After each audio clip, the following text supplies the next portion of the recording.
السلام علیکم، میرا نام محمد عبداللہ اور آج جس بک پہ ہم بات کرنے والے ہیں that is from Jinnah to Zia by chief justice retired Muhammad Munir. This book first of all is very controversial kind of book, کیونکہ اس کے بارے میں کہا جاتا ہے کہ the writer the author himself went to jail for this book, اور یہ بک بین ہو گئی تھی. اس طرح کی کچھ چیزیں اس کے بارے میں ہیں، بٹ ظاہر ہے ہم ان کو ڈسکس نہیں کریں گے. اس کا بیک گراؤنڈ ہم ڈسکس کریں گے، اس میں کیا کیا میجر ٹاپکس کور کیے گئے ہیں ان کو ڈسکس کریں گے، اور آخر میں آپ کو بتاؤں گا کہ آفٹر ریڈنگ دس بک میرا کیا ایکسپیرینس رہا ہے یا میرا کیا تھاٹ پروسیس رہا ہے. میں نے اس بک کو how do rate how do I analyse this book کی اس کتاب میں کیا کیا چیزیں، کیا اس کے پروز اینڈ کونز ہیں، کیا پازیٹیوز اینڈ نیگیٹیوز ہیں، تو میں وہ لاسٹ آف دی ویڈیو میں ڈسکس کروں گا. سب سے پہلے تو بیک گراؤنڈ دیکھیں. Muhammad Munir is a constitutional scholar and legal expert. Basically یہ جج صاحب ہیں، ہمارے ملک کے جج تھے. In this book, he uses historical documents, constitutional debates, court judgments, and legal analysis to show how Pakistan's political identity evolved over time. This is not just about the political identity, but overall about the political system of Pakistan, the society of Pakistan. اس میں بہت ساری چیزوں کو ذرا discuss کیا گیا ہے. آپ کے فائنینشیل معاملات کو بھی ڈسکس کیا گیا ہے، آپ کے کچھ جگہوں پہ فارن ریلیشنس کو بھی ڈسکس کیا گیا ہے، اور مینلی اس کا جو ٹاپک ہے وہ ظاہر پولیٹیکل ہسٹری ہے، تو اس لیے انہوں نے یہاں پہ میں نے اس کو پولیٹیکل آئیڈینٹی لکھا ہے. The book challenges the commonly held belief that Pakistan was always intended to be a theocratic state. Instead, Munir argues that Pakistan's Islamic character was constructed gradually through political expediency, judicial interpretation, and military intervention. اچھا، آپ سب لوگ یہ سنتے آتے ہیں، کبھی کوئی کہتا ہے کہ قائد اعظم تو سیکولر تھے، وہ سیکولر ملک بنانا چاہتے تھے. کبھی ہم سنتے ہیں کہ پاکستان کا مطلب کیا، لا الہ الا اللہ قائد اعظم کا نعرہ ہی نہیں تھا وغیرہ. اس طرح کی ڈفرینٹ باتیں ہم سنتے رہتے ہیں.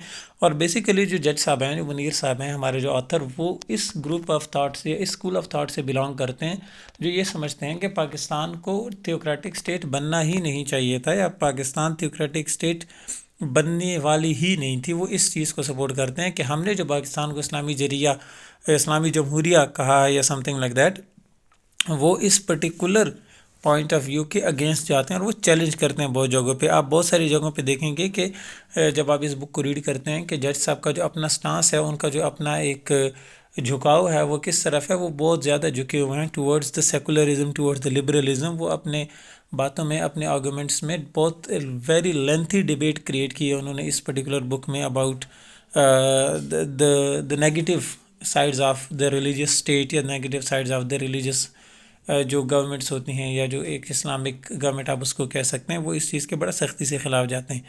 دوسرا جو ان کا ٹاپک تھا وہ تھا جناز vision of Pakistan.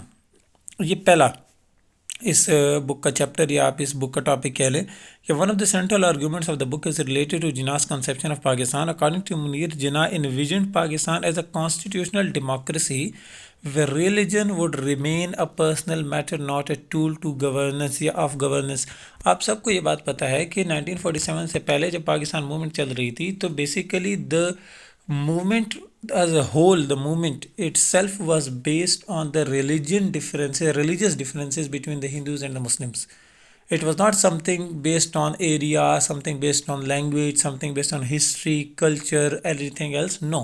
There was only one difference between the Hindus and the Muslims that shaped the political movement of Pakistan, that was the religion. تو یہاں پہ جناح صاحب یہ کہتے ہیں کہ قائد اعظم جو ملک بنانا چاہ رہے تھے، یا جو قائد اعظم کا ویژن تھا، وہ یہ تھا کہ یہ کیا ہونا چاہیے، وہ کانسٹیٹیوشنل ڈیموکریسی چاہتے تھے. ریلیجن کو وہ اسٹیٹ میٹر نہیں کاؤنٹ کرتے تھے. بالکل ٹھیک ہے، ریلیجن اسٹیٹ میٹر ہوتا بھی نہیں ہے، یہ ایک پرسنل میٹر ہوتا ہے. بٹ ڈز اٹ مین کہ Pakistan was not intended to be a religious state, یا Pakistan was intended to be a secular state just like other secular countries in the world? No, it was not.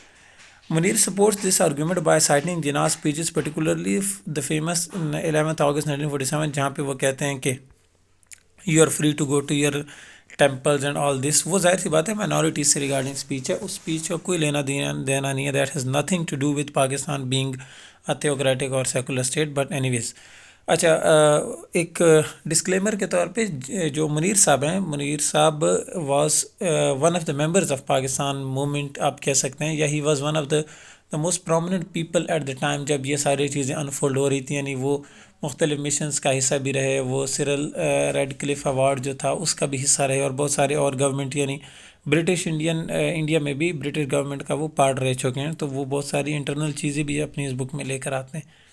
اچھا objective resolution پہ وہ بات کرتے ہیں کہ turning point discuss in the book is the passage of the objective resolution in 1949. Munir argues that this resolution laid the foundation for religious interpretation of the constitution. Although initially presented as a symbolic document, the objective resolution later became a substantive part of the constitution, giving religious legitimacy to political authority and opening the door for clerical influence. اچھا اس میں یہ بات کرتے ہیں کہ جو objective resolution تھا، اب ظاہر سی بات ہے آبجیکٹیو ریزولوشن کو آپ سب نے پڑھا ہے، آپ جانتے ہیں 1949 میں 11 مارچ 1949 میں ہم نے پاس کی تھی اپنی کانسٹیٹیوئنٹ اسمبلی سے. تو اس آبجیکٹیو ریزولوشن کے مین پوائنٹس میں سب سے مین پوائنٹ یہ ہے کہ اینی کانسٹیٹیوشن جو پاکستان کا بنایا جائے گا in the future, that will be in accordance with جو احکامات ہیں روشنی کیا ہے کس کی، احادیث اینڈ سنہ، قرآن اینڈ سنہ سوری. تو ایک قرآن، حدیث، سنت، رسول پاک صلی اللہ علیہ وسلم کی زندگی، ان سے ڈفرینٹ کوئی بھی کانسٹیٹیوشن نہیں بن سکتا پاکستان میں. So if there is any constitution that is based on Quran and Sunnah, that will always be Islamic, that will always be religious, and any country based on that constitution, any country that will be run on that constitution will definitely be religious.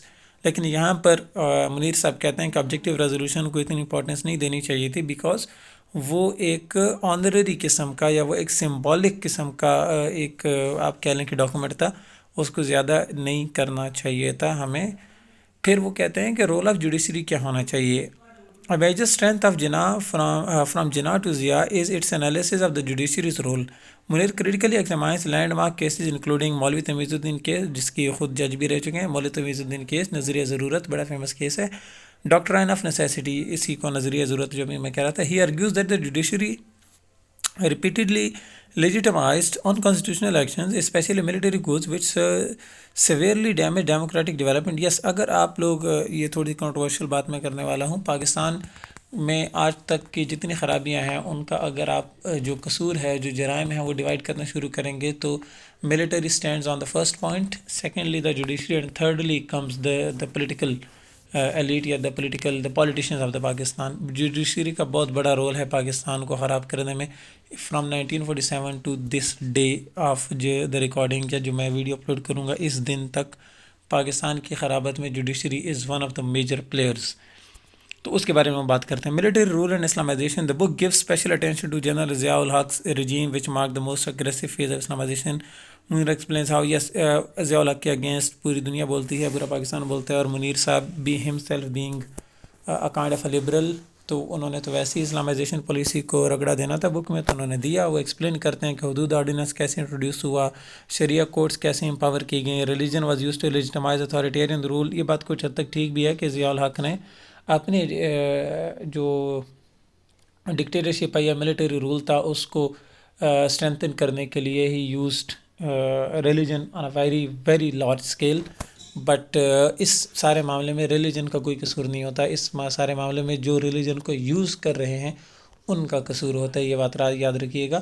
اگر کوئی بھی آپ سے کہے کہ اسلام میں یہ سارا کچھ ہے، اسلام کو یہ لوگ ایسے یوز کرتے ہیں، تو اس میں اسلام کا مسئلہ نہیں ہے، مسئلہ ان لوگوں کا ہے جو اسلام کو یوز کرتے ہیں. فار ایگزامپل اگر میں کسی دکان سے کوئی چھری خریدتا ہوں اور اس چھری سے جا کے کسی بندے کو قتل کر دیتا ہوں، تو اس میں قصور چھری کا نہیں ہے یا اس میں قصور دکان والے کا نہیں ہے، اس میں قصور میرا ہے کہ میں نے اس کو غلط یوز کیا. So that is also the case with religion. Anyways Munir critically views Ziyad's Islamization as selective and politically motivated rather than genuinely religious. ہاں یہ بات کرتے ہیں اور کچھ حد تک ٹھیک بھی ہے. Critical evaluation of the book میں جو پہلے ڈسکس کرا تھا، Munir's book is not merely a historical narrative, it is a critical assessment of Pakistan's ideological evolution. The book exposes how religion was increasingly used as a political instrument, often at the cost of democracy, minority rights and conservatism, etc. etc. ٹھیک ہے. Thank you very much for watching. اس سے آگے میرا اپنا جو ایک analysis ہے وہ اسٹارٹ ہوتا ہے. سب سے پہلے تو جب میں نے اس بک کو پڑھا تو me being a student of history, یہ بک میری اتنی اسٹرانگلی اٹینشن کیچ نہیں کر سکی. آلدو پاکستان موومنٹ کی جو ہماری ہسٹری ہے 1947 سے پہلے بھی اور بعد میں، these are very interesting histories. آپ ان کو پڑھیں تو آپ کبھی بھی بور نہیں ہوتے. ایون مغل امپائر کی جو ہسٹری ہے پھر 1857 اور اس کے بعد آنے والی یہ سارے ٹائم پیریڈس، یہ ہسٹوریکلی بور ٹائمز نہیں ہے. اس میں کچھ نہ کچھ ہے، کچھ نہ کچھ نیو ہے. ہر بار کیریکٹرز چینج ہو رہے ہیں، ایونٹس چینج ہو رہے ہیں. Even Quaid Azam being of the most prominent character of our history, وہ ان کی لائف میں بھی ایسے ایسے ایونٹس آئے ہیں کہ آپ ان سے بور نہیں ہوتے، ٹھیک ہے.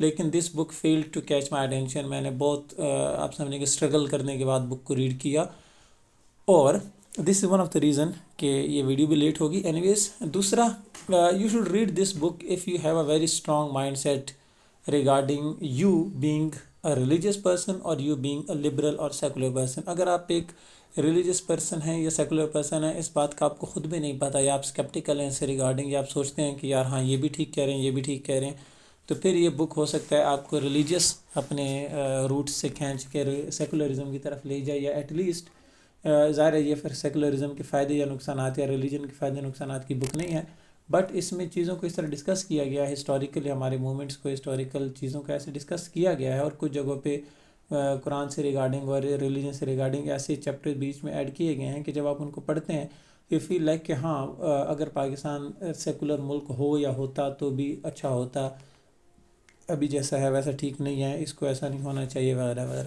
سو this is the most important point that I want to discuss. اور دوسرا، منیر صاحب himself being one of the part or the members of judiciary، انہوں نے کرٹیسائز تو کیا but he did not even right a single word کہ وہ بتاتے کہ میں نے اس جوڈیشری کو ٹھیک کرنے کے لیے کتنا کچھ کیا. یہ بک فار ایگزامپل اگر میں لکھتا یا میری آڈینس میں سے کوئی لکھتا یا لکھتی آپ کوئی بھی کہ ہو از اے کامن پرسن، ہو از اے لے مین، میں صرف ہسٹوریکل فیکٹس کو اکٹھا کر کے چھاپ دیتا تو ہاں میں کہہ سکتا تھا کہ ہماری جوڈیشری کا یہ معاملہ ہے. لیکن منیر صاحب being a very strong member of the judiciary, ان کی 1947 سے پہلے بھی جیسے میں نے کہا ہی ہیڈ سروسز، تو ان کو ایٹ لیسٹ اپنی لائف میں ایسا کچھ کرنا چاہیے تھا جو یہ اس بک میں مینشن کر دیتے کہ میں نے جوڈیشری کو ٹھیک کرنے کے لیے یہ کچھ کرنے کی کوشش کی. ہاں میں فیل ہو گیا، that is another point, but as we say نظریہ ضرورت پاکستان میں شروع سے چلتا آ رہا ہے. تو our judiciary also tries to lay down in front of the dictators, the powerful, and even today they do. This is not something very new, this is something very old, this is something very traditional in Pakistan. So this was the whole video, hope you liked it, and thank you very much for watching. Allah Hafiz.